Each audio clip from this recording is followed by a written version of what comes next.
pia inagharimu. But the Lord said so.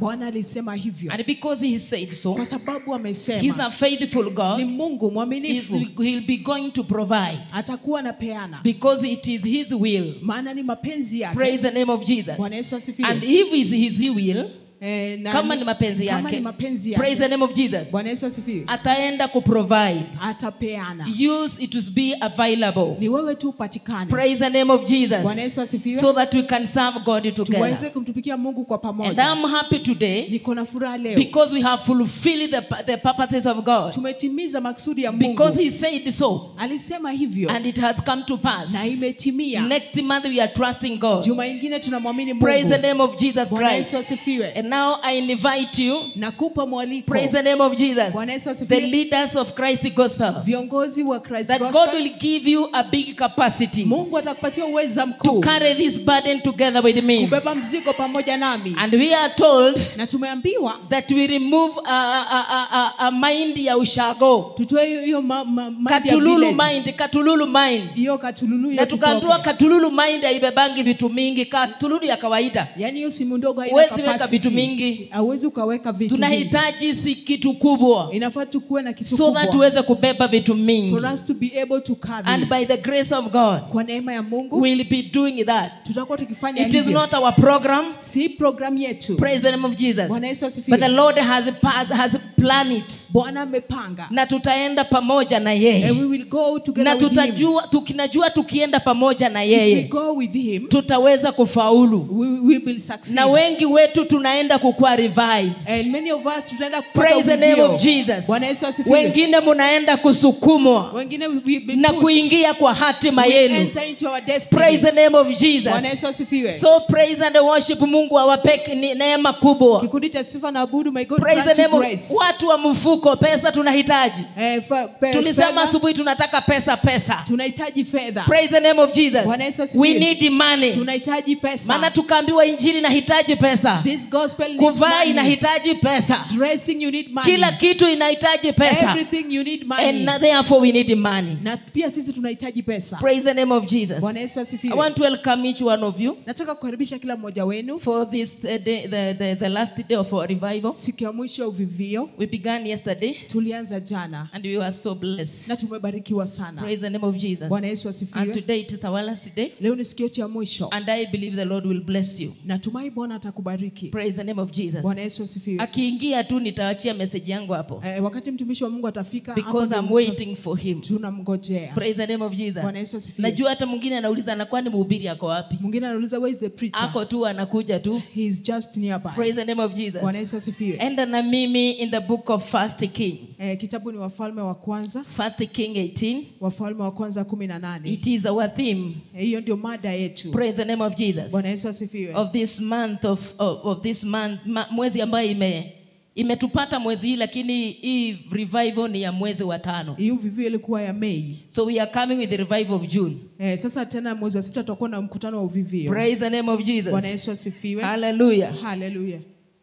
First King. Wafalme wa kwanza.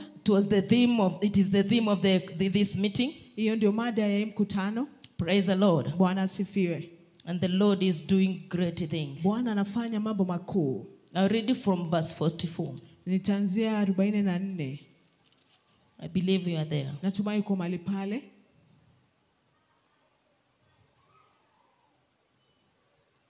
Then it came to pass the 7th time that he said, there is a cloud as small as a man's hand rising out from the sea. And he said, go up, say to Ahab, prepare your chariot and go down before the rain stop you. Now it happened in the meantime that the sky became black with a cloud, the wind, and there was a heavy rain. So Ahab rode away and went to Jezreel. Then the hand of the Lord came upon Elijah, and he gathered up his ruin and ran ahead of Ahab to the entrance of the Jezreel. Mara ya 7 huyo mtumishi akarudi akasema, naona wingu ndogo kama mkono wa mtu linatoka baharini. Eliya akamwambia, nenda umwambie mfalme Ahabu atayarishe gari lake la kukokotwa, ateremke asije akazuiliwa na mvua.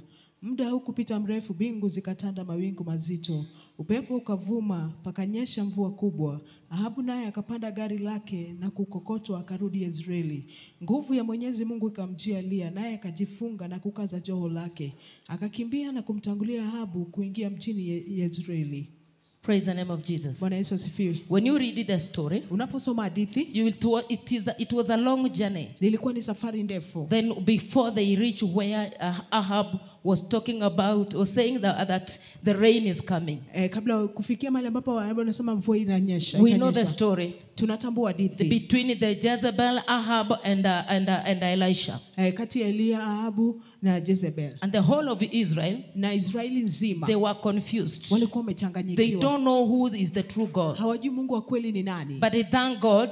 Tunashukuru Mungu. In every generation God raise a man. Katika kila kizazi Mungu anainua mtu. And I believe in our generation you are the person. Naamini katika kizazi chetu wewe ndio huyo mtu. Praise the name of Jesus. Bwana Yesu asifiwe. Let me tell you. Wacha nikwambie. Before the rain come, kabla mvua inyeshe, before the hand of God and the voice of God come, kabla sauti ya Mungu na mkono wa Mungu, it must be a somebody somewhere. Lazima kuwe na mtu mahali who pay the price. ambaye analipa gharama. Elijah was the man. Eliya alikuwa ni huyo mtu. Praise the name of Jesus. Bwana Yesu asifiwe. Hallelujah. Hallelujah. And now after Elisha has killed 450 prophets, baada Eliya kuwa manabii 450, we know the story. Tunatambua hadithi. And the rain has stopped for 3 years and a half. Na mvua imekoma miaka 3.5. And there was no rain. Na kuna kukua na mvua. People, they were in two opinions. Watu walikuwa kuwili. They didn't know who is the true God. Hawakujua Mungu wa kweli ni nani. Praise the name of Jesus. Bwana Yesu asifiwe. Even in that time of confusion, hata katika kuchanganyikiwa, God was inside. Mungu alikuwa ndani. Praise the name of Jesus. Bwana Yesu asifiwe. Even when the rain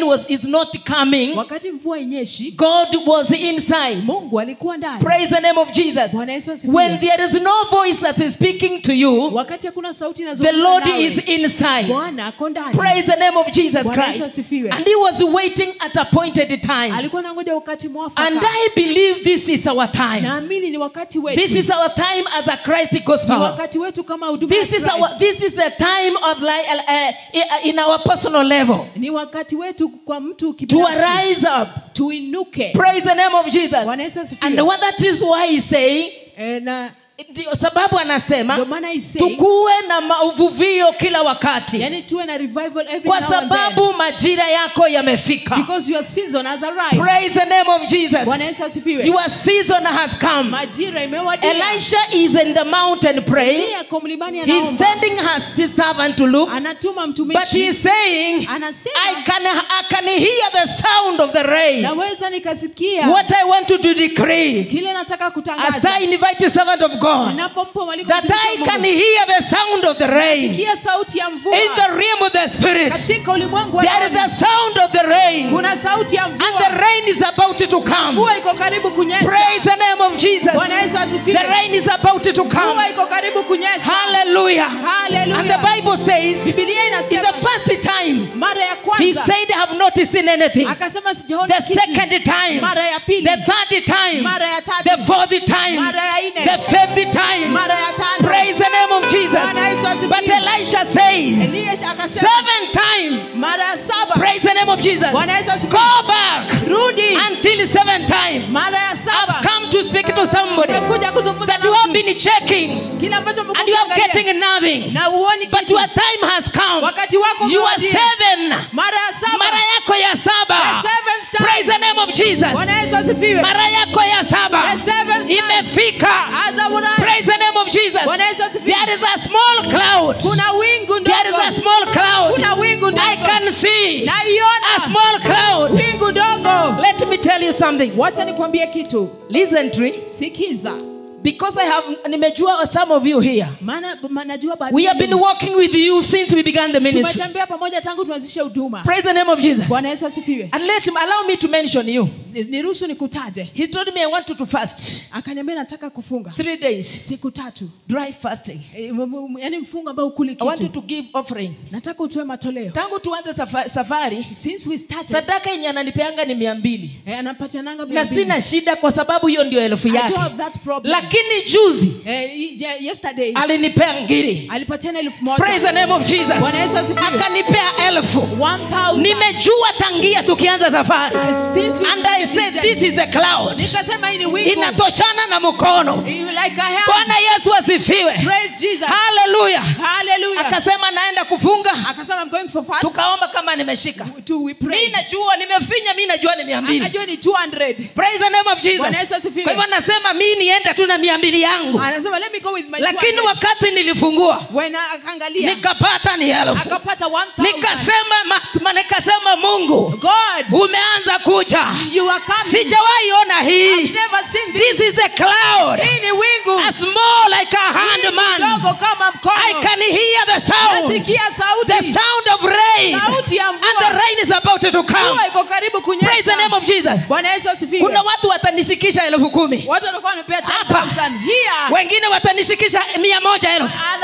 Wengine watanishikisha milioni. Wengine milioni. Praise the name of Jesus. Bwana Yesu asifiwe. Na mtumishi wa Mungu akasema, servant of God said, ataleta watu. Atabariki watu hapa. He will bless us. Praise the name of Jesus. Bwana asifiwe. Hallelujah. Hallelujah. Ni vizuri kushikishwa 100. It is good. Ushikishwa 200. You get 200. Ushikishwa 1000. You get 1000. Ushikishwa 10,000. You get 10,000. Ufike kwa 100. You get 100,000. Praise the name of Jesus. Bwana asifiwe. Hallelujah. Hallelujah. Na ninaona I've seen kuna wingu. There's a cloud. Kuna wingu kidogo. There is a small cloud. I can hear the sound. Nasikia sauti. The sound of rain. Sauti ya mvua. The rain sauti ya is about to come. Mvua iko karibu. Can we stand with our feet? Inuka kwa miguu yako. Tusimame na miguu yetu. Rise on your feet. Nione watu wakiendesha magari hapa. People will be driving vehicles.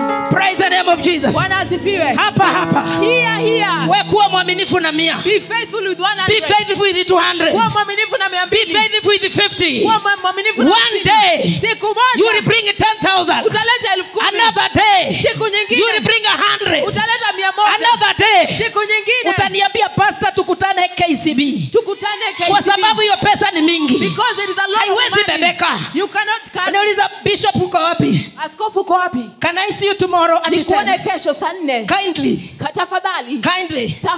Can I meet you in the KCB? Naweza kukutana na wewe KCB. Can I meet you in Absa? Naweza kukutana na wewe. I want to write a check. Nataka kuandika check. Na mimi hapo nasema yes my daughter. Ndio binti yangu. Yes my God. Ndio binti yangu. Yes my son. Ndio mwana wangu. The day are coming. Siku yaja. Praise the name of Jesus. Bwana Yesu asifiwe. Wewe kuwa tu mwaminifu. Be faithful. Lakini it is a season. Ni majira. Hallelujah. Hallelujah. Karibu mtumishi wa Mungu. Welcome servant of God. Hallelujah. Tumpige makofi. Hallelujah. Clap your hands. Katika jina la Yesu. In the name of Jesus.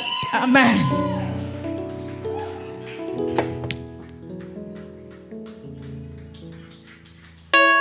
Amen. Bwana Yesu asifiwe. Ebu niwaulize hivi, bado mnahitaji ingine zaidi ya hiyo? Amen. Bwana asifiwe. Asanteni sana, Mungu wa mbinguni awabariki. Asanteni sana tena kwa kuja revival.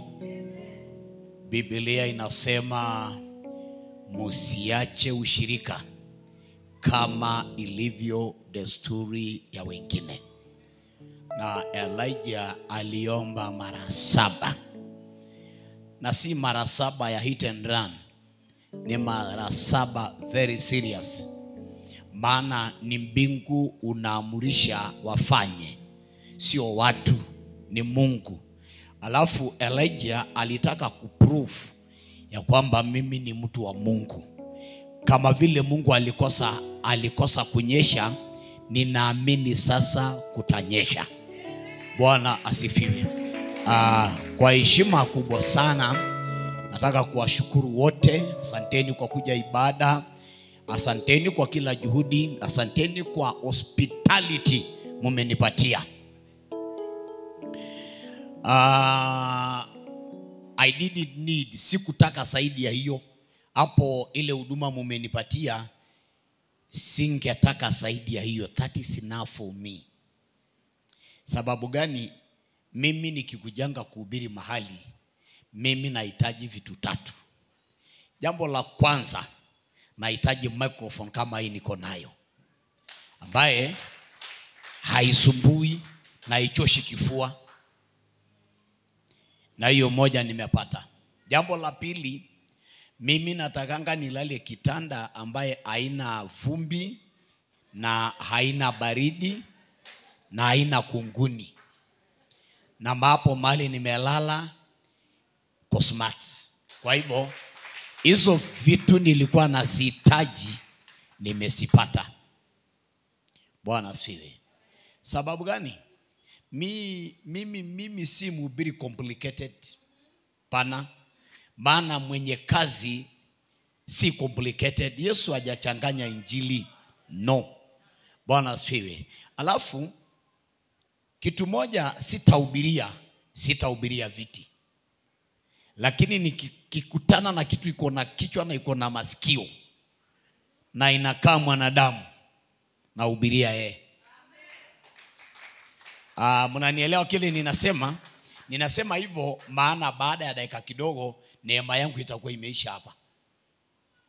Kumaanisha nikisema hayo ninakuwa ninamaliza, ninaenda kupumzika, kesho nijipange kurudi Kajiado.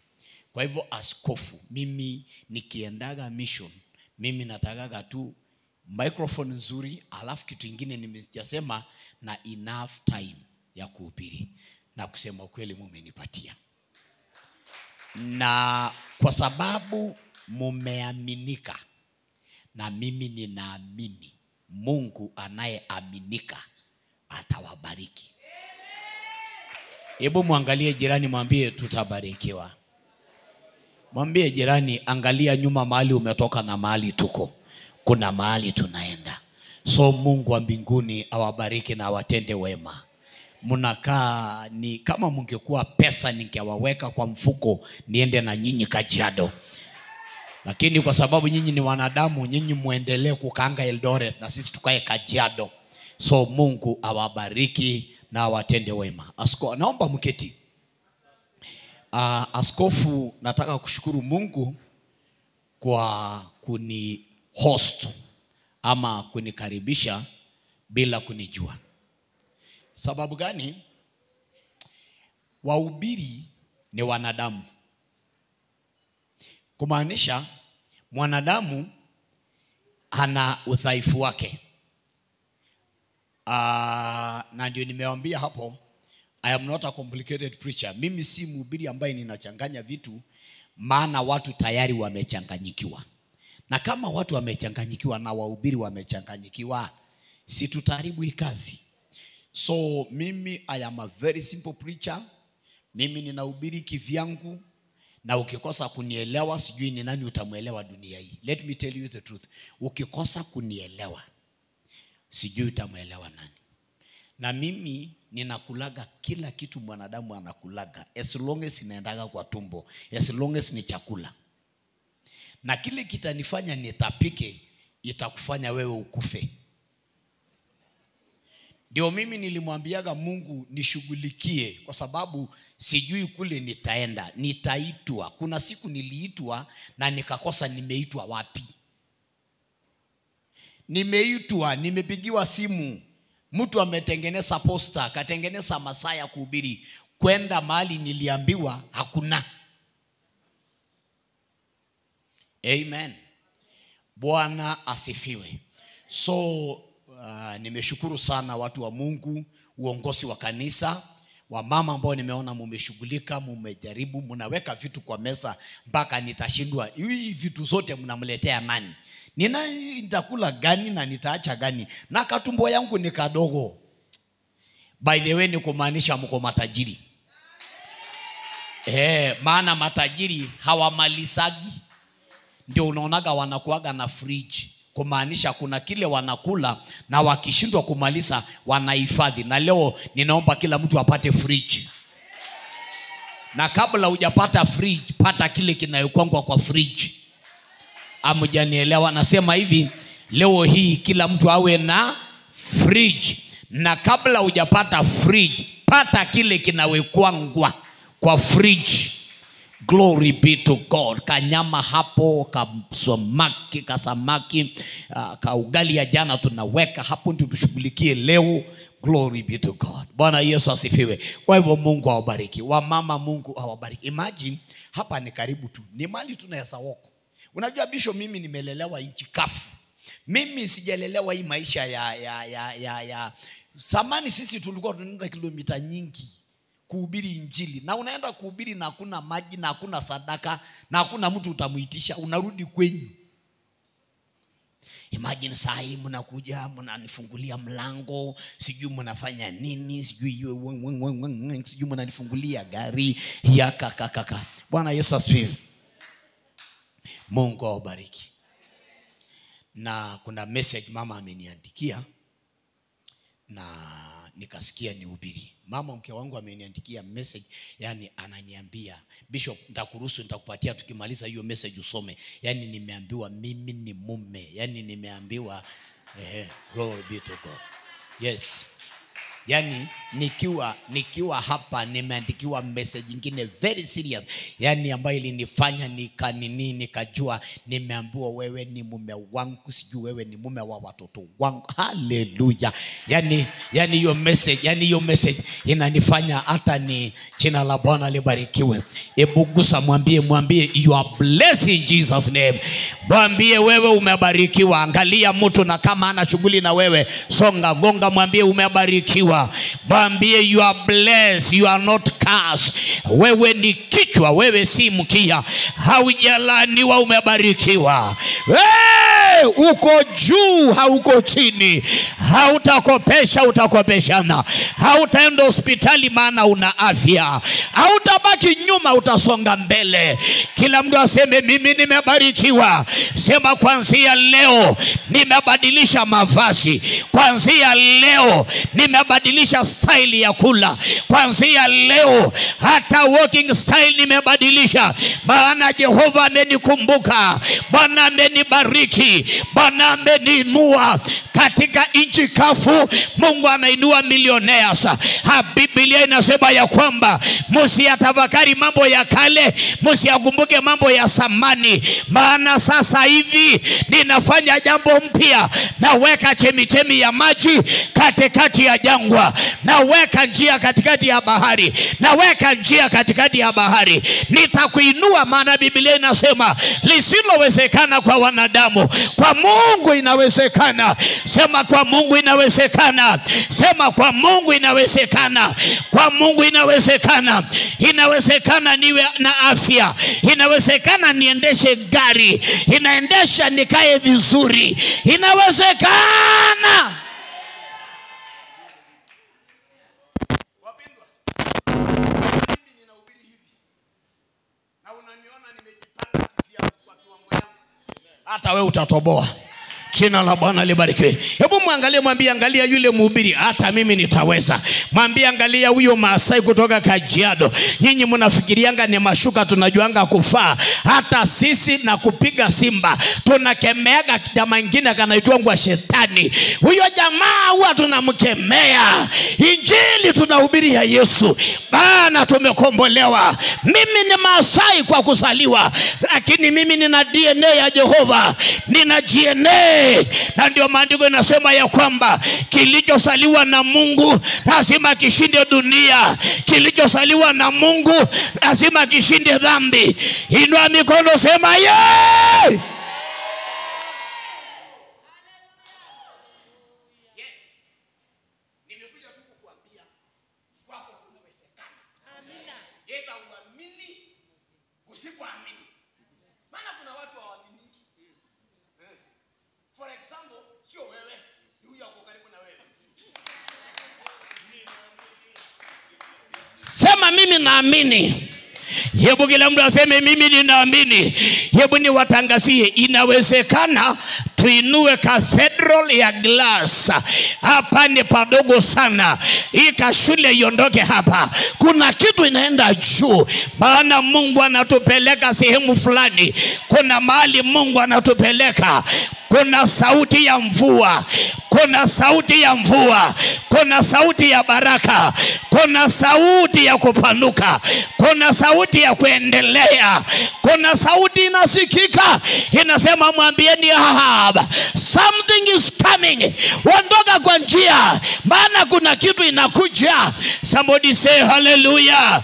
Hey!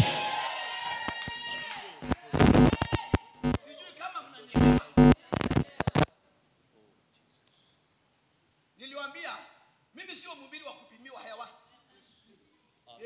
Eti unakaa uko serious. Unakaa chama, unakaa askari wa kulinda banki, hautaki story na watu, eti hutaki kusema amen. Wapendwa, niko na amen zangu, niko na I'm self contained, niko na amen, niko na hallelujah. Hata kama umefaa madigaga ni kama utuelewi. Hebu kila mtu aseme hallelujah. Hebu kila mtu mkono sema, kuna kitu ninasikia. Mwambie jirani, kuna kitu ninasikia. Kuna mvua inakuja, mvua ya baraka, mvua ya kuondoa ukame, mvua ya baraka, mvua ya kupanuka. Hebu kila mtu aseme, kuna kitu ninasikia. Mtanipatia nafasi nihubiri?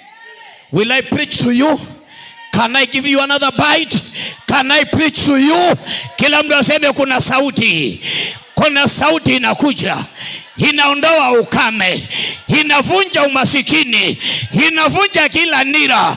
Kuna mvua inakuja, mvua ya masika, kuna mafuriko, kuna revival, kuna Pentecoste. Hey! Hallelujah. Haiwezekani kuwa posa inatolewa halafu inaandikwa revival, halafu hapa tunakuja kuhubiri baada nyingine wanadamu wengine wanalala. Haiwezekani. Hebu kuzajani mwambie, kuna mvua inakuja. There is a rain that is coming. Na hiyo mvua itakuondoa mali unakaa, inakupeleka kwingine, inakuondoa kwa rent, inakuweka kwako, inakuondoa kwa uchache, inakuweka kwa wingi. Somebody say yeah.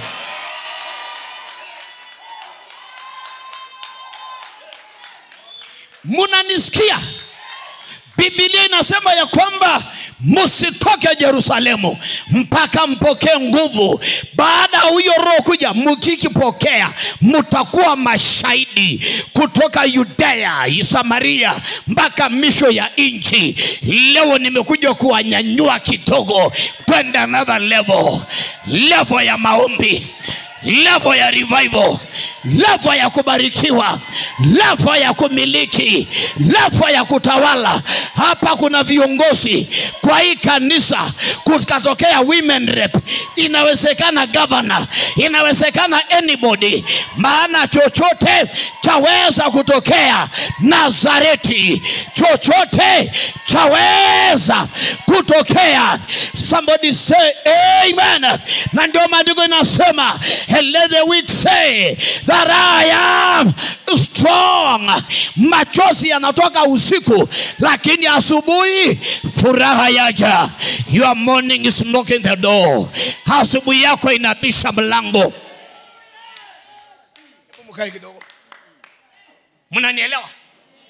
Alafu let me tell you, kuna wakati Bartimayo alikuwa Mkenya.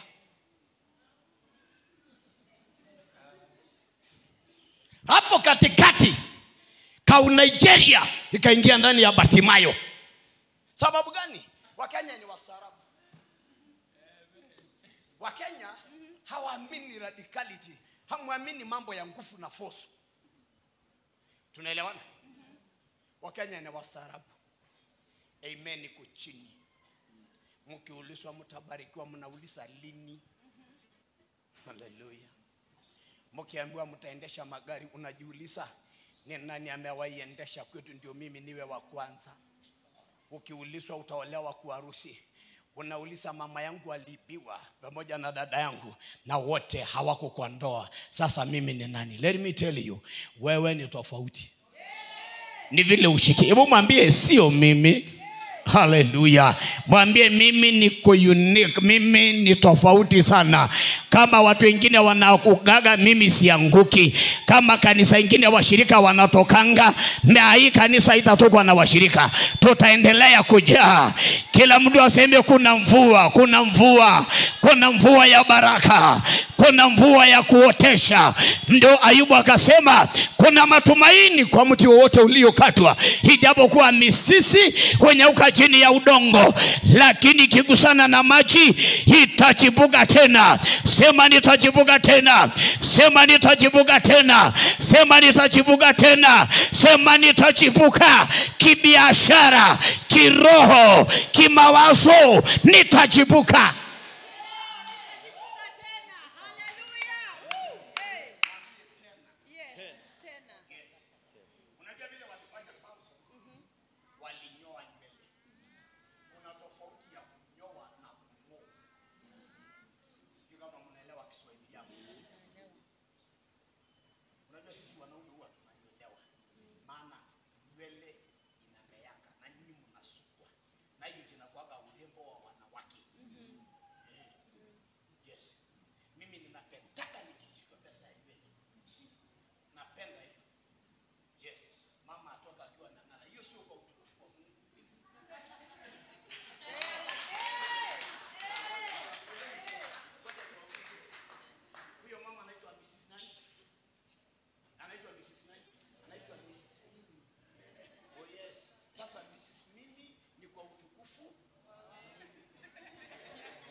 Man, Bwana Yesu asifiwe. Sikiza.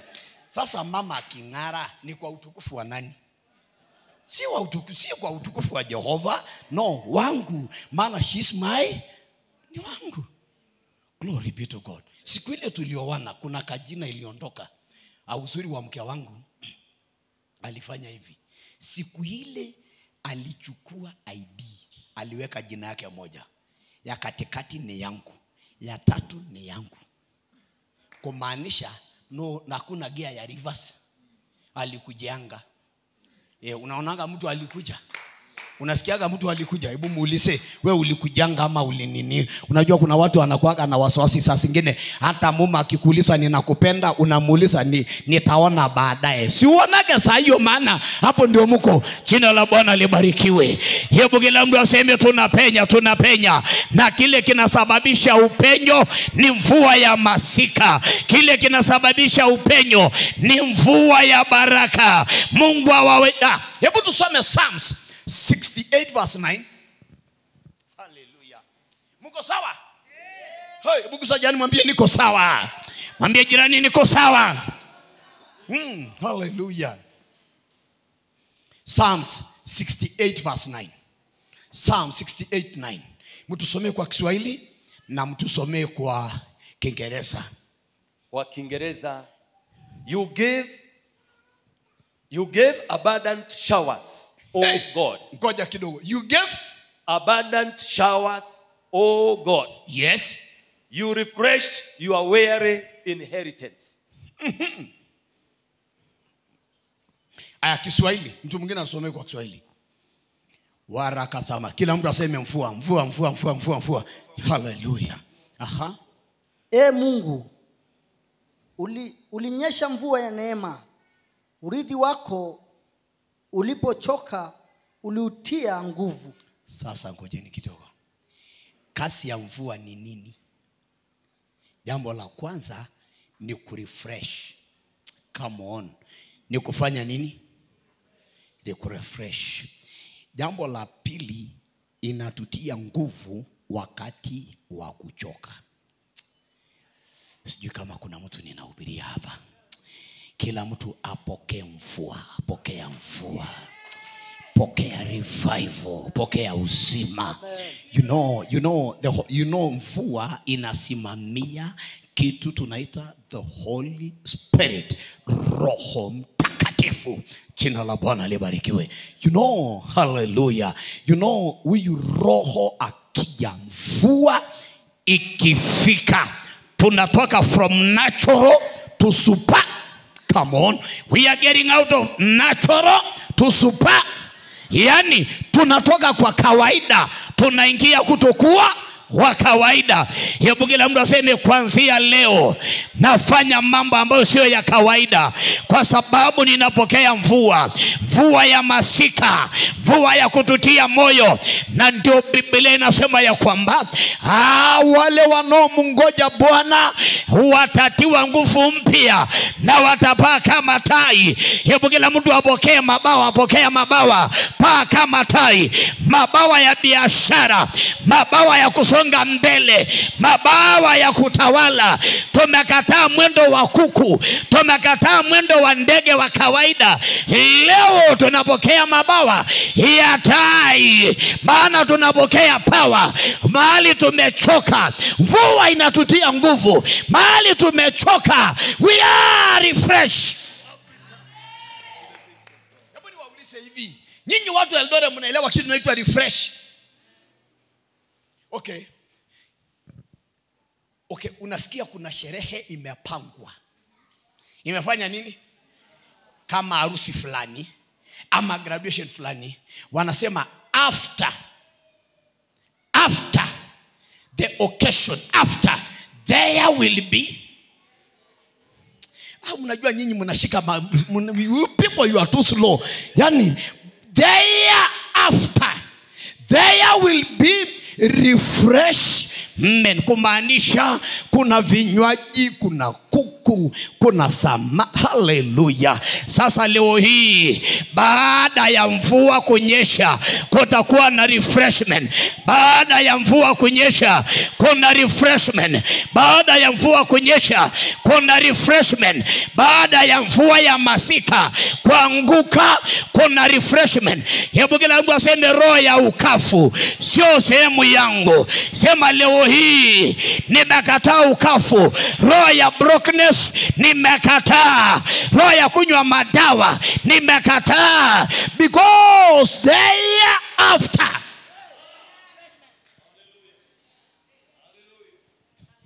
Hebu niwaulize.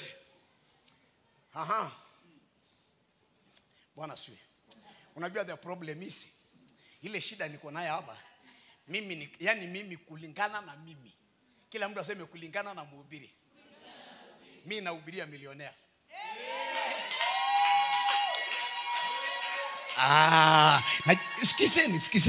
Sikizeni. Yani according to me, kulingana na vile ninawaona, na wahubiria watu matajiri. Matajiri wa kiroho, matajiri wa kimwili. Watu ambao hawana shida ya maombi na watu hawana shida ya pesa. Jina la Bwana libarikiwe. Kila mtu apokee mvua. Kila mtu apokee mvua. Kila mtu apokee mvua. Pokea abundance. Pokea utele. Pokea Roho Mtakatifu. Pokea nguvu ya kusonga mbele. Kila roho ya ukame imeisha leo. Kila roho ya kukaukiwa imeisha leo. Kila roho ya kuuza mavi ya njiwa imeisha leo. Kila roho ya kuuza kichwa cha punda imeisha leo. Maana mvua ya masika inanyesha mali hapa. Hebu niwaulize, mmewahi jua mvua ni pesa? Nyinyi hamjui. Mmewahi jua mvua ni pesa? Kulingana na ile elimu kidogo huko. Umewahi jua mvua ni pesa? Sababu gani? Mvua ikinyesha, kila kitu inapatikana kwa utele na itapatikana kwa karibu. Nyinyi hamshiki. Hallelujah. Unajua palipo na Roho Mtakatifu hakuna kung'ang'ana. Palipo na Roho Mtakatifu kuna utele wa kila jambo. Hallelujah. Bwana Yesu asifiwe. Eboga langu aseme mvua, mvua, mvua, mvua, mvua. Ikunyeshe, ikunyeshe, ikunyeshe, inyeshe account, inyeshe jamii. Mvua ya masika, mvua ya masika. Jamaa akaambiwa, ondoka maana ninasikia kitu. I am hearing something. Hata mimi kutoka Kajiado nimekuja madhabahu. I am hearing something. Mama ninasikia mlipuko. Mama nasikia breakthrough. Nasikia kulipuka. Nasikia kuna mlipuko. Nasikia kuna breakthrough. Nasikia kuna baraka. Nasikia kuna revival. Kuna mito ya maji ya uzima. Kuna mito ya maji ya uzima. Kuna mito ya maji ya uzima. Pokea uzima. Na kemea mauti. Na kemea roho ya kifo. Hakuna kitu ambacho kimekufa ndani yako. Matumaini yako imefufuliwa leo. Sema amen iliyo na afya. Sema amen iliyo na afya. Sema kuanzia leo napokea mvua, napokea mvua, napokea mvua. Nisikiza. Hallelujah. Unanielewa? Kila mtu aseme mvua. Nataka mnisikie. Na kama kuna kitu yako ilipotea, kwa hii mvua ya revival unarejesha. Kama ni kazi unarejeshewa. Kama ni biashara unarejeshewa.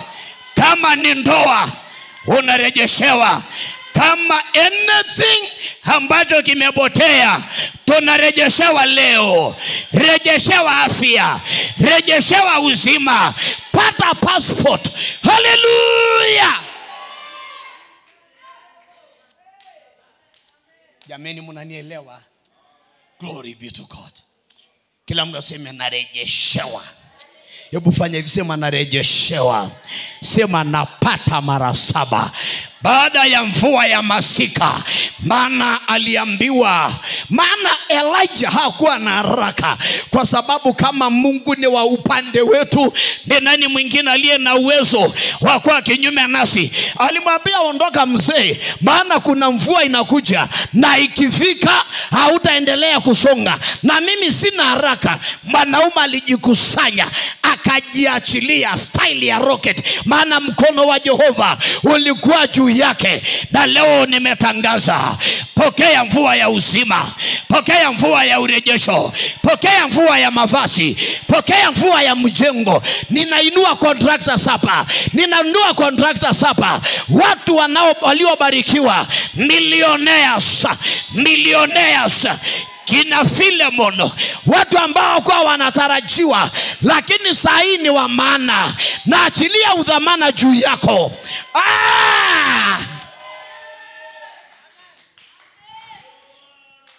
Paulo anamwambia Philemon, ne kama sijui kama ni Onesimo sama ni Philemon.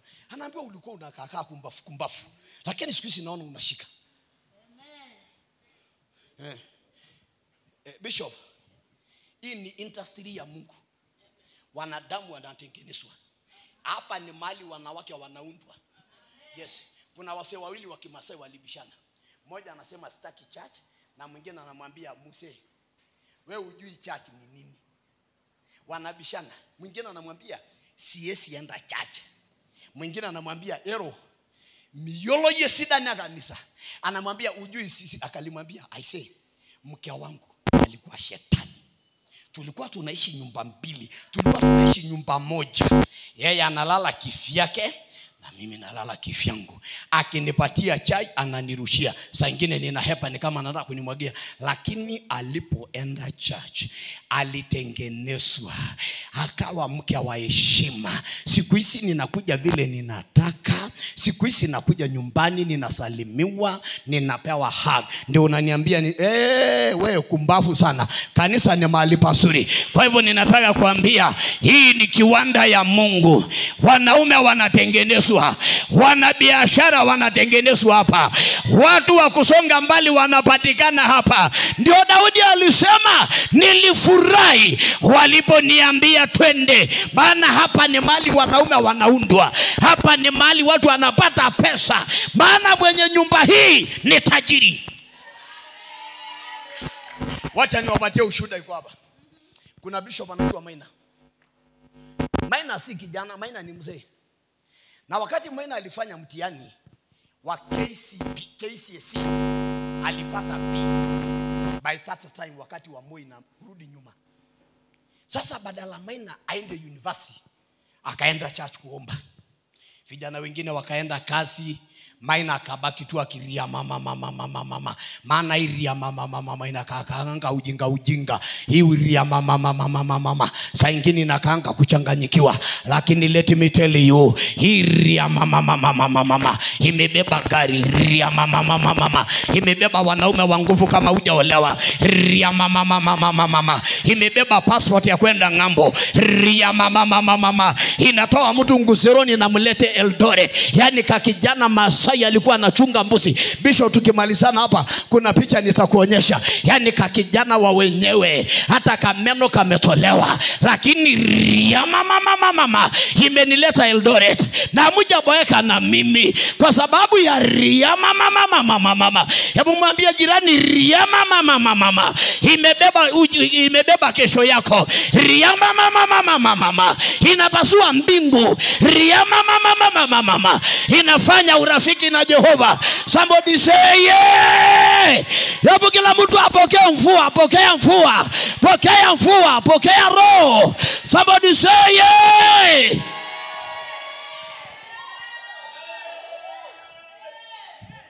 Yes. Bishop, kitu moja imenibamba kwa hii church yenu. Vitu nyingi simenibamba, lakini hii moja imenibamba. Hii imenibamba sana. Yes. Maana anything can happen. Sikizeni niwaambie. Sasa Baba Maina anakuja church, anakuta Maina ria mama hapa. Anamuuliza Maina, alafu kitu moja ninapendea Wakikuyu. Kwa mambo ya pesa. Ndio unaona tofauti ya Moi na Kibaki. Kuna utofauti kubwa sana. Moi alikuwa anapeana free. Sasa Kibaki kuna kale kasichana Muluya alikuwa anasema serikali. Kila kitu imeenda. Kibaki jambo la kwanza anamwambia kumpafu mavi ya kuku. Jambo la pili, ukisaidiwa utasaidia nani? Ndio naona Petro ni kama alikuwa Kikuyu. Alimuuliza Yesu, maana nimekufuata, faida ni nini? Yes. Faida ni nini bwana? Faida ni nini? Naona kama Petro alikuwa hii mambo ya kina baba. Alisunguka the whole night kutafuta samaki. Akamwambia kusema ukweli nimekosa. Yesu akamwambia weka pale kilindini. Akasema kwa neno lako nitaweka. Hebu niwaulize hivi, mnahisi ka utajiri kidogo ndani yenu? Hebu niwaulize hivi, yani are you feeling something? Are you feeling something? Are you reflecting? Kuna kakitu kanainuka. Hiyo karoho inuke, hiyo utajiri, hiyo matumaini likufa ifufuke tena. Hebu kila mtu afanye hivi mikono. Hizo mikono nimesibariki. Nimeondoa laana kwa hizo mikono. Nimeondoa hasara kwa hizo mikono. Hizo mikono zimebarikiwa. Pokea pesa. Sasa nikisema unapokea hivi, pokea pesa, pokea maelfu, pokea milioni, pokea mashamba, pokea manyumba kwa imani uko nayo. Amen. Sikiza. Sasa Baba Maina anakuja anamwambia Maina, mwanangu, nimekusomesha ukapita mtihani. Kasi ya hii unakuja kulalala hapa kumpafu. Maina akainua kichwa akamwambia baba. Alimwambia unakuja kuwa watchman wa church. Akamwambia baba, kila nyumba ina mwenyewe. Na hii nyumba kwa sababu mimi ni watchman, siku moja nitafungulia mwenyewe. Na siku ile nitafungulia mwenyewe, msee utaibika. Nenda sako nipatie nafasi niombe. Sikia. Maina akiwa mhubiri mdogo mchanga, siku moja mzee Moi akapita karibu na kanisa ya Maina. Na mzee Moi kuangalia saa akasema ni wakati wa kuabudu.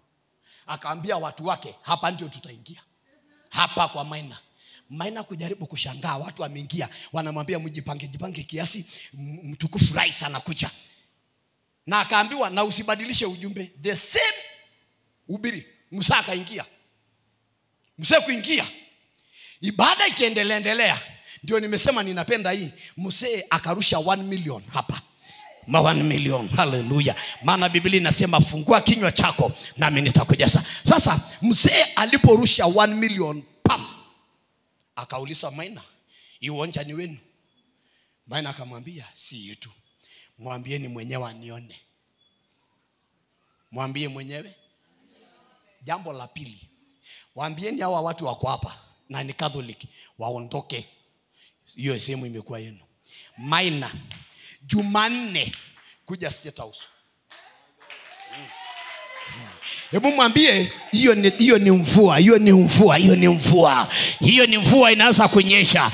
Kwa sababu mvua ikikujanga inafagia uchafu, inafagia vitu za samani. Na leo tunasema chochote ambacho ni ya samani kitaondoka kwako. Style ya nywele ya kawaida inaondoka leo. Vikombe za samani, ka stove ya samani, ka TV ya samani, ka sofa set ya samani, ka simu ya samani inaondoka leo. Maana mvua inakuja, na mvua lazima isalishe, na mvua lazima vitu mpya simee. Somebody say yeah. Sikiza. Maina akaenda State House na akaambiwa, Maina usiweke roho ya ukikuyu kidogo. Ukienda pale lia, maana mzee Moi ni mtu wa huruma. Yes. Ukiendaka kwa president, kaa kama umeenda kwa president. Wacha ujuaji nyingi. Ukiendaka kwa wakubwa, nenda ukae kama mtu ambaye ni kunini. Yes. Hallelujah. Yes. Na ukienda kwa watu uangalie chini ya mesa. Kaanga umeokoka. Sikia sasa. Maina akamwambia mzee Moi kabla Musa hajaongea, akasema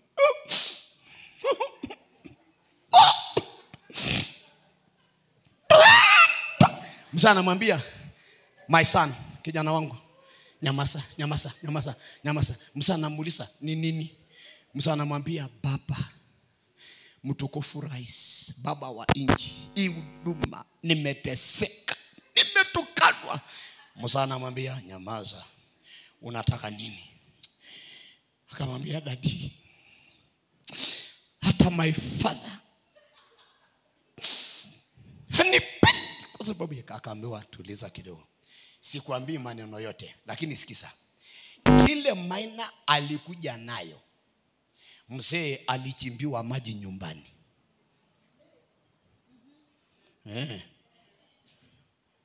Kile Maina alikuja nayo, mzee alijengewa nyumba self contained. Kile Maina alikuja nayo, mzee alinunuliwa ng'ombe ya maziwa. Kile Maina alikuja nayo, mzee alinunuliwa katiolo 100. Awa analeta maziwa town na kununua gazeti na kurudi. Mzee anamuuliza Maina, kundi kumeendaje? Maina akamwambia, nilikuwa watchman wa nyumba ya mtu, na mwenye nyumba akaja, nikamfungulia, maisha yangu ikabadilika. Leo kuna kitu itatendeka maishani mwako, itabadilisha jina lako. Leo kuna kitu itatendeka, itafanya maadui wa kuheshimu. Leo kuna kitu itatendeka, utaheshimiwa. Leo kuna kitu itatendeka, Eldoret mzima watajua ni wewe. Hebu kila mtu aseme mvua. Naachilia mvua ya baraka, naachilia mvua ya kiroho. Mumenielewa? Bumulize jirani, unashikanga saa ngapi? Yes. Sai. My brother, na hakuna kitu hatari maishani kama ukisoea. Kuna jamaa moja alimba na ninashuku ni wa kijiji yenu. Taabu na matatizo.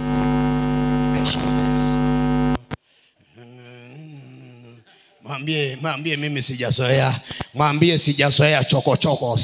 Sijazoea kitanda ingine inakaa Mungu saidia.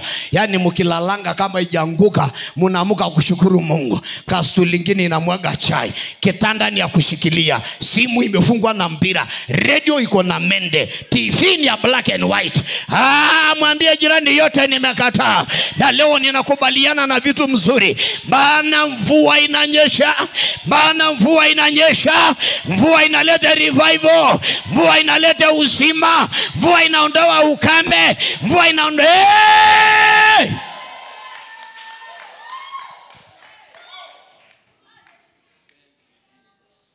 mpaka hapo mumenielewa? Let me tell you, gospel is power. Injili ni nguvu za Mungu. Yes, injili ni nguvu ziletao. Hebu niwaulize hivi. Simu wote mumeendaga kwa mkahawa? Yaani nikimaanisha si kila mtu ameenda hoteli. Si kuna chapati na mandasi. Tofauti ya mandasi na chapati ni nini?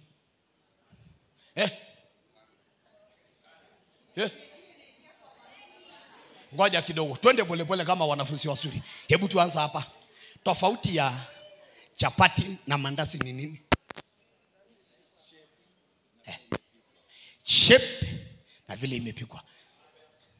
Mchungaji, kanyo tofauti en chapati wengi tumbua. Yes, kubwa na ndogo. My sister.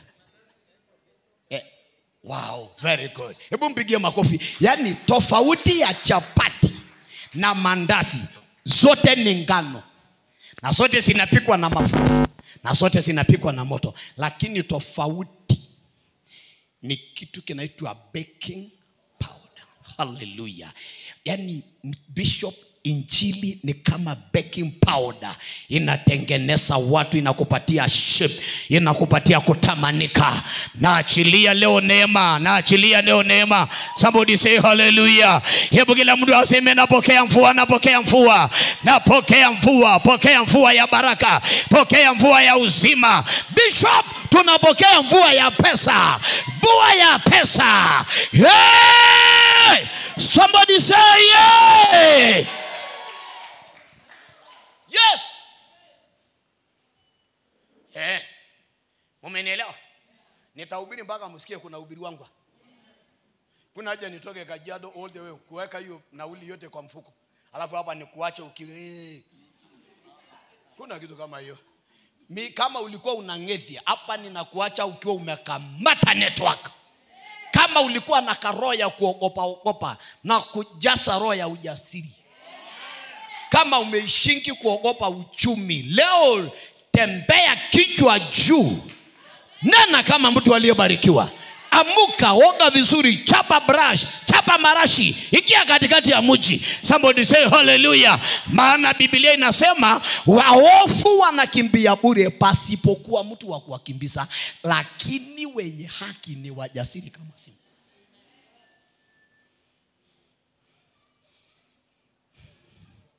Mimi ile maisha sasa nimepitia, hakuna kitu kinaweza pandisha sukari. Sukari ikae mahali inakuwa, na chumvi ikae mahali inakuwa. Yes. Na Bishop, usiweke washirika roho. Wacheni huyo ndugu, huyo ni mzee wa church, mkalishe yeye. Huyo ni mzee wa kanisa. Na mzee uwe na adabu. Hapa ni kwa wenyewe. Na ukiingia kwa wenyewe kaa kulingana na vile wenyewe wanataka. Bishop, mimi siyekangi washirika kwa roho, na yakanga kwa mapafu. Ndio nikihema. Unajua sasa nikikuweka kwa roho na ukiendaga, maana unaweza endaga. Si mlikuja? Yes, wadanganyi. Bishop walikuja. Na kama walikuja, wanaweza fanya nini? Lakini kitu moja ninawashukuru nyinyi. In case mkienda, mtatuambia mnaenda wapi na unaenda kwa nini. Yes. Msichana mmoja alinikalisha akaniambia, Bishop, mimi nitaondoka kwa hii church. Nikamuuliza kwa nini? Kwa sababu kiwango ya wale vijana ninawatafuta bado mna. Unajua bishop, watu wanakujaga kanisani, sio wengi wanakujaga kuabudu. No. Kila mtu ako na agenda. Watu wengine wako kwa market, wako kwa display, na utawajua kulingana na ile mavazi wanafanga. Ndio unajua wako na deal, kuna deal, kuna biashara inafanywa hapa. Somebody say hallelujah. Lakini kabla hujanini, pokea mvua ya baraka. Pokea uzima. Kama unatamani, pokea mvua ya baraka. Ninasema mvua ni nguvu za Mungu. Ninasema mvua is a Lord visitation. Ni Mungu kututembelea. Yes. Alafu bishop, mtu wa Mungu, nilikuwa na mshirika moja anakuja asubuhi saa 2, saa 4 anaondoka. Nikamuuliza kwa nini? Akasema worship yenu inanibamba. Kumaanisha anapenda worship na injili hapendi.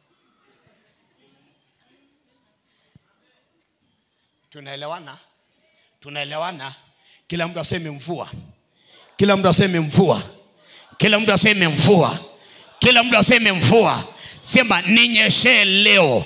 Sema mvua ya baraka ninyeshe. Hey! Hallelujah. Kuna dada fulani aliomba kwenda Marekani. Jamani, niko na nyinyi? Are we together? Mumechoka? Munaboeka? Haya, nasimtulie basi. Someone with a yellow t-shirt, you can do one, either you go receipt. Amen. Bwana Yesu asifiwe. Hiyo ndio nilikuwa napenda. Kaa kwanza nimaliza na injili. Unaenda wapi? Hebu niwaulize hivi. Mnataka kwenda wapi? Ni hapo mahali mnasema maliza injili tuende. Kuna mtu is there anybody who is going out of Eldoret? Na si mkaange. Si mnashindaka kuangalia Fro Cinema. Na unashinda kwa Facebook na WhatsApp na hakuna kitu unaangalia. Imagine comments ya watu unaangalia. Hey, glory be to God. Hebu kila mmoja inua mikono, sema Bwana ninyeshe mvua ya baraka, mvua ya kushiba, mvua ya utele. Leo tunaachilia kitu inaitwa overflow. Leo tunaachilia, today we are going to have more than enough. Somebody say hallelujah. Hizo mikono Bwana, tunchapie Bwana makofi, shangwe na vigelegele. Hey! Yani leo hii. Amen. Ninakumbuka tukianza injili tulikuwa tunafaa wash and wear. Yes. Nguo tunakunja alafu tunaweka shuka juu tunalalia. Hiyo inamaanisha hiyo ni pasi. Nilikuwa nafikiria ni sadaka umeenda kuniletea. Hebu niwaulize, mnataka nimalize saa ngapi? Saa ni saa ngapi? Saa 11. Na sisi tulikuwa tunamaliza saa ngapi? 5:30. Come again? Oh yeah, 5:30 na kuendelea. Lakini si wacha tumalize mapema. Kwani kuna dhambi tukimaliza mapema na kuchelewa? Kuna dhambi? Kuna headmaster hapa anatuuliza mmepitisha masaa? Hakuna headmaster? Yes. Are we together? Hebu kila mtu asikie vizuri, sikia tu vizuri. Yani uwe tuna amani. Na nina leo na kuombea Mungu akuondolee stress. Mungu leo ulale vizuri na ulale kuanzia leo mpaka Yesu arudi. Hautakunywa madawa, hautadaiwa, utaendelea vizuri. Ishi maisha ya amani. Somebody say hallelujah. Sasa huyu dada akaomba kwenda Marekani na Mungu akafungua njia na akaenda. Huyu dada alikuwa mwalimu wa secondary. Lakini alipoenda Marekani akapata kazi ya kufundisha shule ya chekechea, nursery school. Lakini unajua huko pesa yao iko na value kuliko pesa yetu. So of course salary iko juu.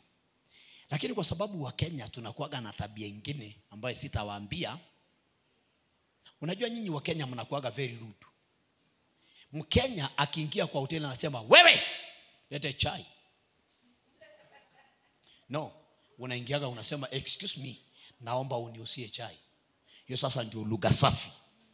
lugha ya mtu ambaye ameokoka, mtu wa inaitwa mtu wa Christ Gospel Evangelistic Church, yani watu ambao wamefundishwa, wako na kitu tunaita maadili ya maisha.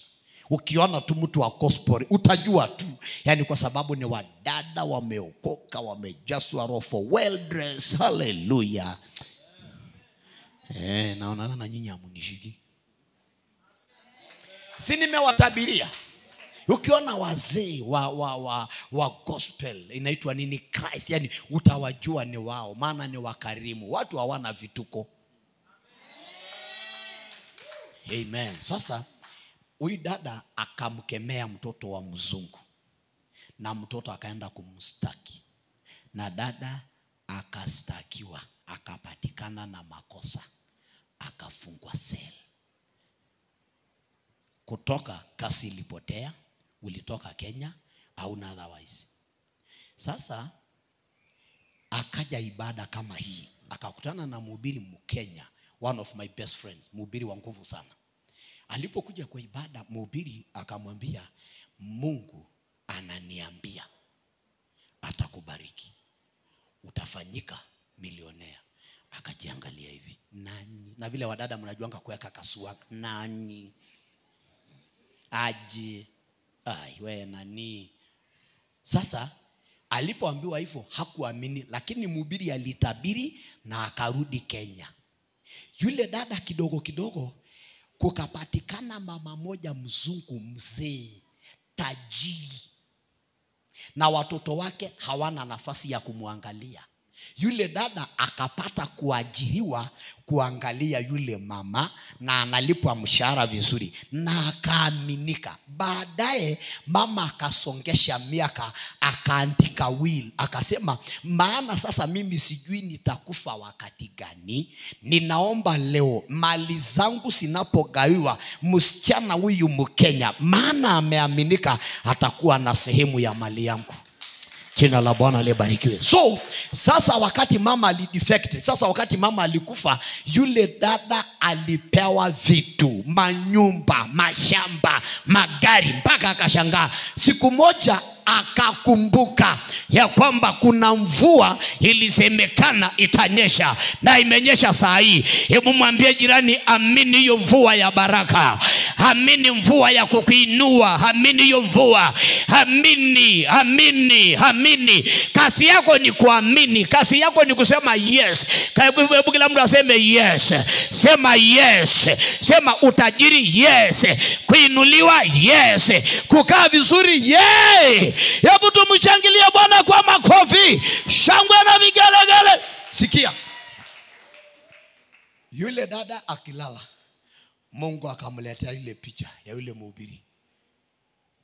Akaenda kwa simu yake, akapata jina, akafinya, hi hey hey, wewe ni nani? Hey, wow. Akamuuliza, unakumbuka, are you so and so? Oh yes. Unakumbuka ulikuja church fulani, kuna dada ulimtabiria? Mhubiri akamwambia, mimi nilitabiria mtu lakini alikataa unabii. Akamwambia, nilikataa lakini ilitendeka, maana ni Mungu alisema. Nilikataa lakini imetendeka. Akamwambia, tafadhali nipe your details, ukuje sasa nikuhost Marekani nikubariki. Yani mhubiri anaambiwa, sikiza, yule alibadilishiwa majira, alibadilishiwa maisha, akahama kwake, akawa na vitu zake. Na yule mhubiri akaambiwa, kuja Amerika nikubariki. Mhubiri alipobarikiwa, gari libadilika, mahali anaishi ikabadilika, kwa sababu mvua inakurelocate. Mvua inakutoa majengo, inakuweka Runda. Mvua inakutoa inakutoa Kibera, inakuweka Lavington. Leo hii ninahamisha watu. Leo hii kuna watu wanahama. Leo hii kuna watu watahama. Na let me tell you Bishop, hiyo mvua ikikuja, hii mabati itaondoka. Hiyo mvua ikikuja, hii vyombo itabadilika. Tutaondoa mabati, tuweke mawe, tuweke screens, tuweke CCTV. Maana mvua inaleta kitu inaitwa relocation. Munanielewa? Munanielewa? Munanielewa? Mwambie yeye ni kuanzia leo maisha itabadilika. Kuna mama moja ameolewa na mhubiri. Na sisi wahubiri tunakuaga na neema. Neema ni nyingi. Ni nyingi. Bro, na unyamaze. Sikize injili. Bwana siwe.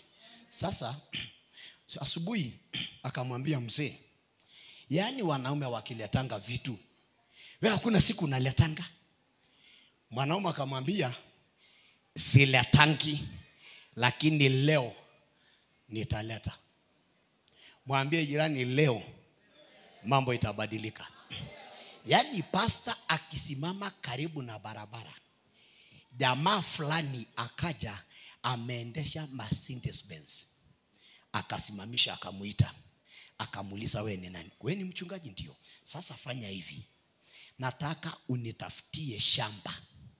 Uliza wale wanausanga, kazi yako ni kuuliza. Alafu ukiwauliza uniite.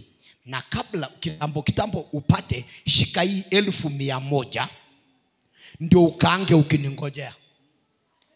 Ni kumaanisha umepewa appetizer ya kungojea kitu serious. Yaani mwambie jirani, kuna appetizer inakuja, maana mvua iko karibu kunyesha. Somebody say hallelujah. Inua mikono juu, inua mikono juu. Pokea mvua, pokea mvua.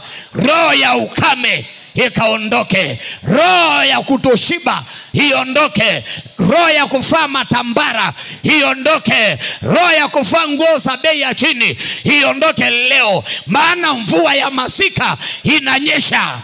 Sikiza. Pastor alikuja na 1,100.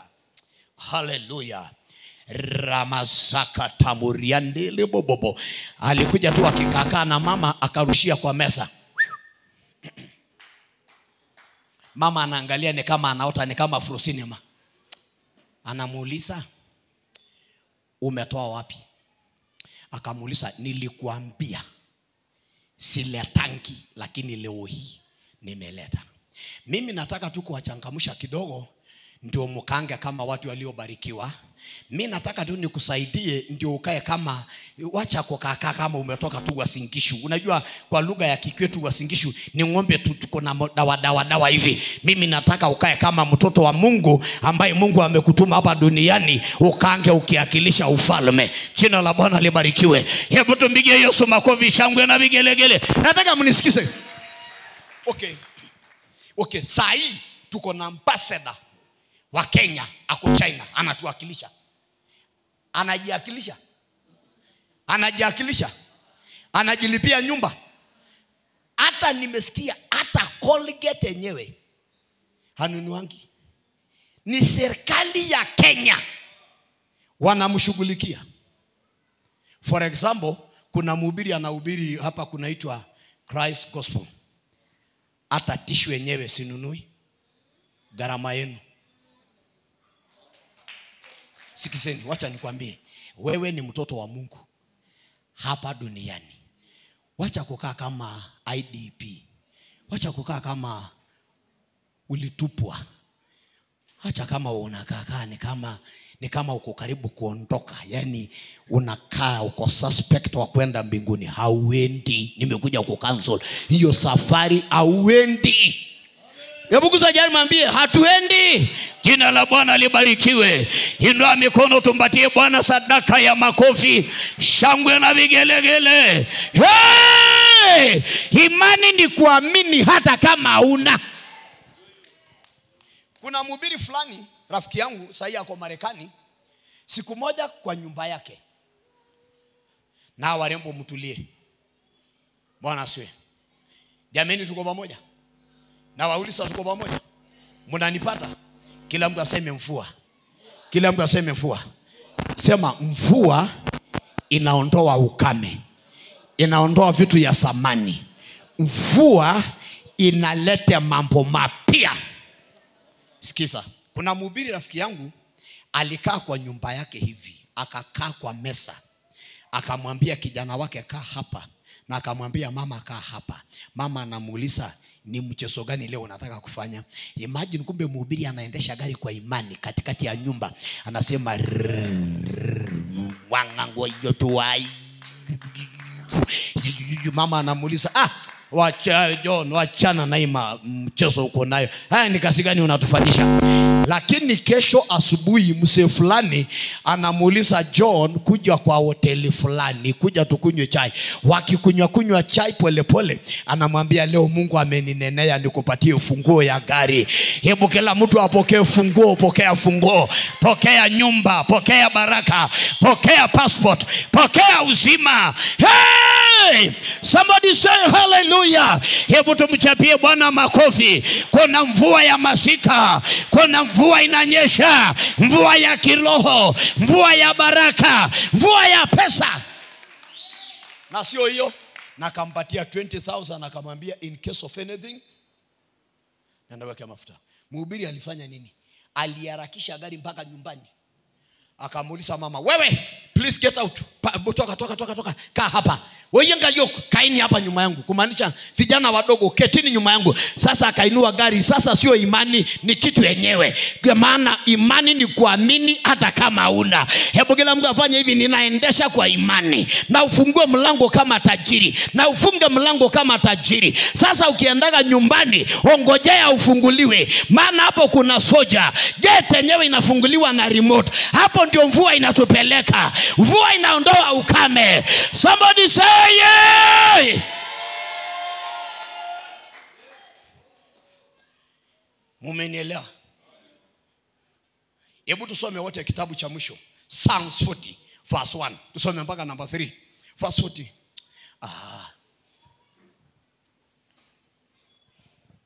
Psalms 40 verse 1, 2, 3. Tumalize. Psalms.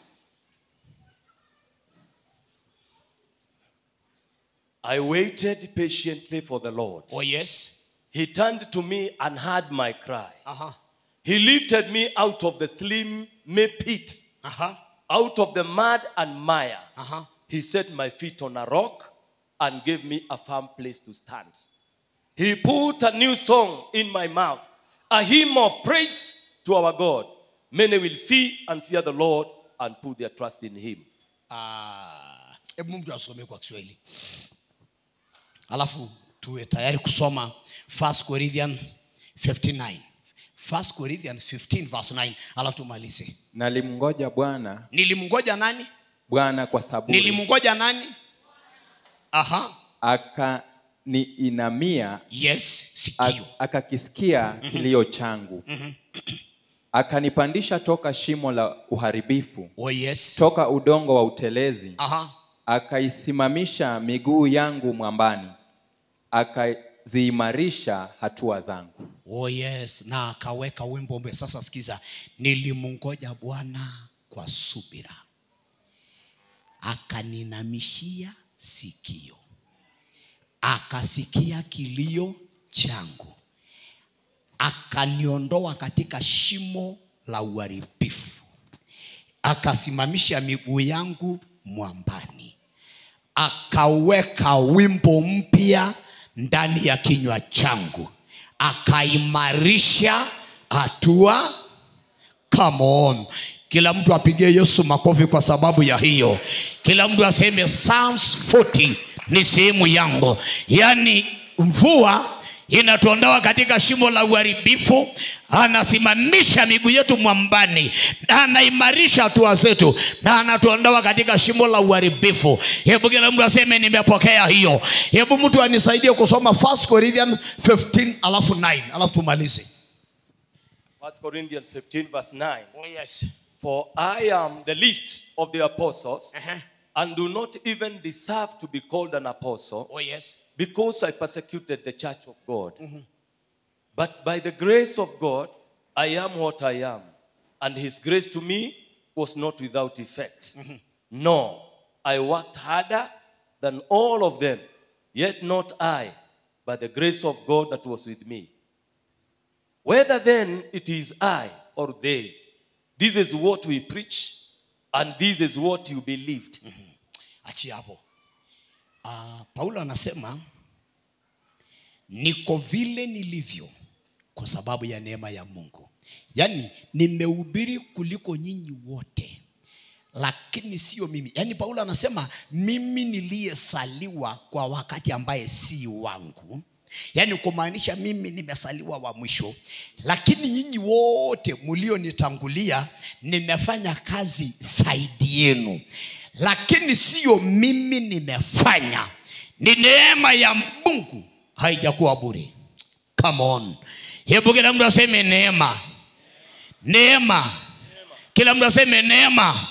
Sema napokea neema ya kunifanya wa kwanza, neema ya kunifanikisha, neema ya utajiri, neema ya kupanuka, neema ya relocation, neema ya uponyaji, neema ya kuolewa, neema ya kuoa, neema ya biashara, neema ya kupanuka. Kila mtu apokee neema. Pokea neema, pokea neema, pokea neema. Bishop, pokea neema.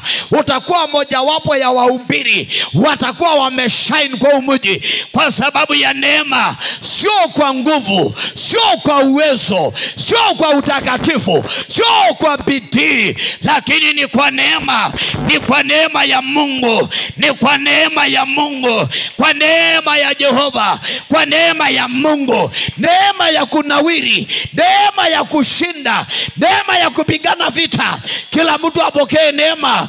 Pokea neema, pokea neema, pokea neema. Neema tunapokea neema. Glory be to God. Naomba tusimame.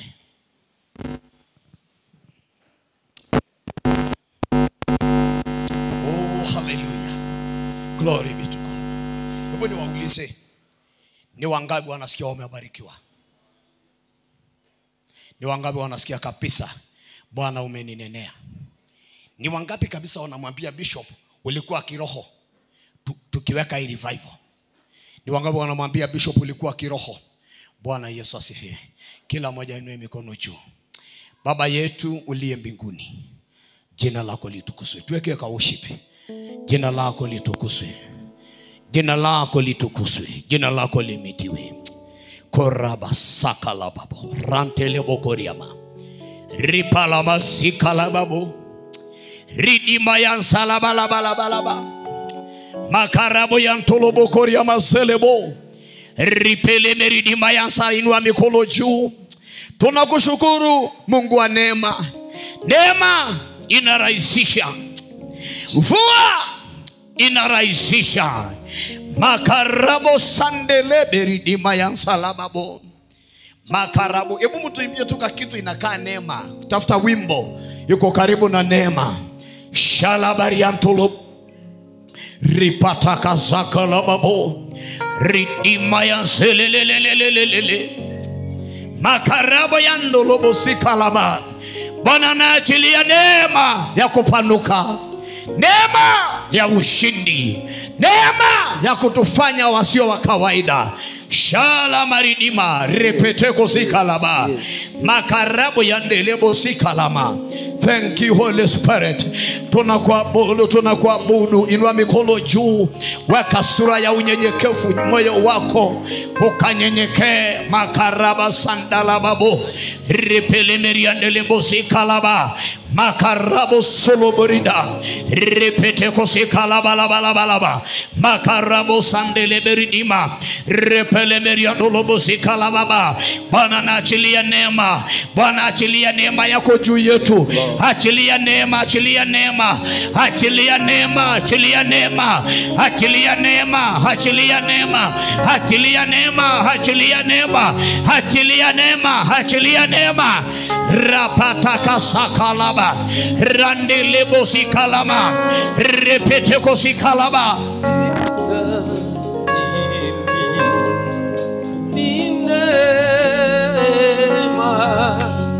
Ya mkombozi ni neema, sikustahili nimefanyika kuwa mwana na nimehesabiwa haki. Nimefanyika kuwa mwana na nimehesabiwa haki. Nimefanyika kuwa mwana na nimehesabiwa haki. Ni neema ya mkombozi, ni neema.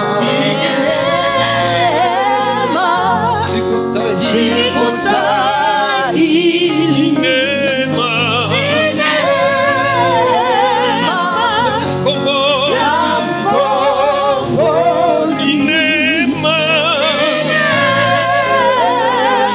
Sikustahili, ni neema tu, ni neema tu, ni neema yake.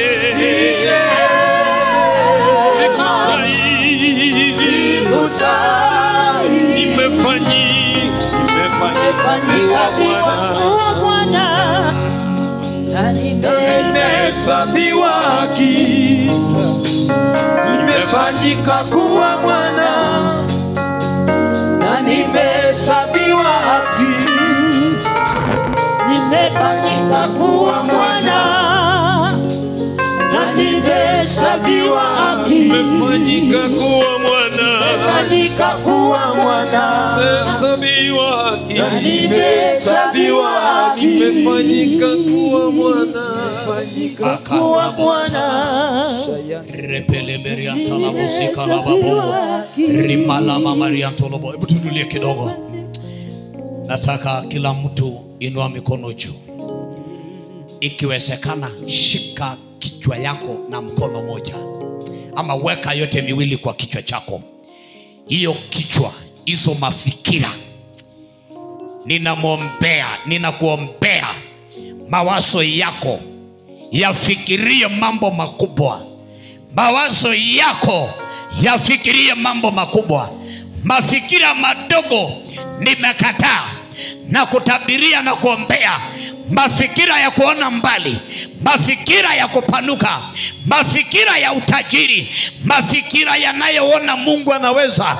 Ninakuombea macho ya kiroho, na kuombea macho ya ndani, na kuombea macho ya kushinda Goliathi, na kuombea macho ya kushinda bahari, na kuombea macho ya kushinda mawimbi.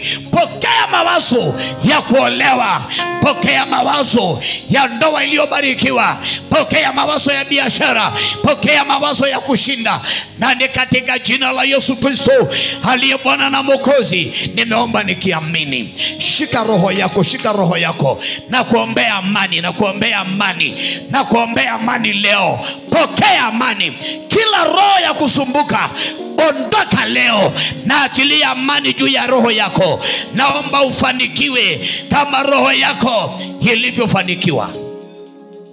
Kila mtu ashike mahali anawekanga pesa. Shika mahali unawekanga pesa. Wanaume wanaweka wallet na wamama wanaweka kwa kibeti. Chukua hiyo kibeti yako na ushike hiyo wallet. Shika hiyo wallet na ushike hiyo kibeti. Shika vizuri hiyo na ufungue kama inawezekana. Ufungua if possible. Fungua kama inawezekana. Leta wallet yako. Shika if possible. Shika if possible.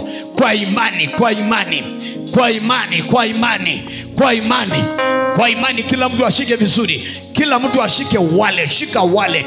Shika wallet. Na itabiria hiyo wallet maelfu siingie, machek siingie. Hiyo wallet ijae pesa. Hiyo wallet iwe na pesa. Hiyo wallet ninakemea makaratasi matupu. Naombea manoti 1,000, 500, 10,000, 20, 50, 500, 1,000, milioni moja na mamilioni. Wewe ni milionea. Kila mtu aseme mimi ni milionea. Kila mtu aseme mimi ni milionea. Amen. Sasa nataka tufanye nyingine ambayo ni serious. Nataka tufanye hivi. Kuna kitu nataka nasikia tufanye hivi. Na hebu kila mtu aseme Eldoret nikubali. Sema Eldoret nikubali.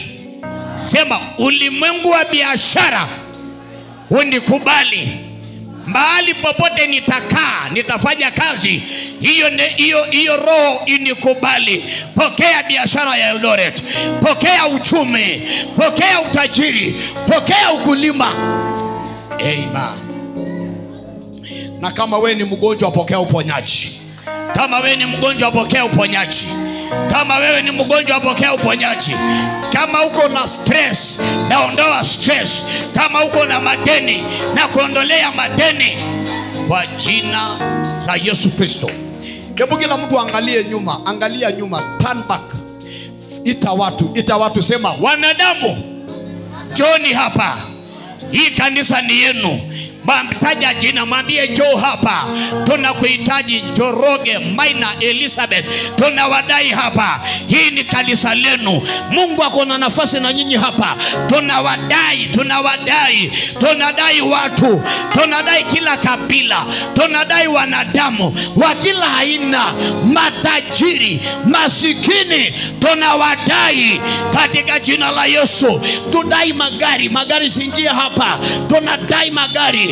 Tunadai kila kitu kizuri kwa jina la Yesu. Mkiwa mmesimama hivyo, songesheni hiyo ukuta. Songa hiyo ukuta. Ewe ukuta songa. Ewe ukuta songa kwa jina la Yesu Kristo. Angalia hii pande nyingine, pande hii. Songesha hiyo ukuta. Ewe ukuta songa. Panuka kwa jina la Yesu Kristo. Tumekusongesha. Songesha ingine. Songa kwa uwezo wa Mungu. Kwa uwezo wa Mungu songa kwa jina la Yesu Bwana wa majeshi. Ewe ukuta songa kwa jina la Yesu. Songesha ingine, mwambie tunakusongesha. Kwa imani tunakusongesha.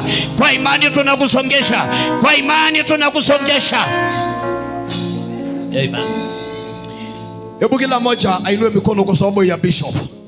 Kama vile Mungu ameinua watumishi kwa huu mji, tunaomba Mungu akuweke kwa hiyo kiwango. Jehova akuweke hiyo kiwango. Mungu akupatie jina. Viwete watembee kwa mikono yako. Wajane wabarikiwe. Wasio na watoto wapokea watoto kupitia mikono zako. Viwete watembee kupitia mikono zako. Wafalme wainuliwe kupitia mikono zako. And we announce you are blessed. Tunatangaza umebarikiwa. Natangaza umebarikiwa. Na kutangaza wewe ni wa kimataifa. Norway wanakuhitaji. South Africa wanakuhitaji. Wewe ni wa kimataifa. Amen. Tumeelewana? Sasa jiangalie, sema I am a millionaire. Sema mimi ni mwanabiashara wa kimataifa. Sitasimika moyo na sitakata tamaa. Kwa jina la Yesu nimeomba nikiamini. Amen. Hebu mnisikize. Kuna kitu nataka tufanye hivi. Tulisa kidogo. Bwana asifiwe. Bishop, are we through? Tumemaliza. Nataka tufanye hivi. Juzi nilikuja masaa 8 kwa matatu na nikachoka. Kama uko hapa na umesikia kabisa Mungu amekunenea, unasema Bishop, tafadhali, nimesikia tikiti ya ndege ni 9,800. Mtu tu ajitokesea na aniletee tu 1,000, watu 2, 3, 4. Munirahisishie tu hiyo usafiri. Badala nitembea masaa 8 nienda dakika 45. Turahisishe tu. Yes. Ingia wallet. Ingia simu nikupatie namba. Hiyo ni yangu saa hii. Hiyo sio ile nyingine. Sasa hiyo ni yangu. Unasema tu Bishop, nataka tu nikulipie ndege uendage kwa urahisi. Amen. Bwana asifiwe. Hata mtu mmoja anaweza fanya hivyo. Mtu mmoja anaweza fanya hivyo. Ngoja.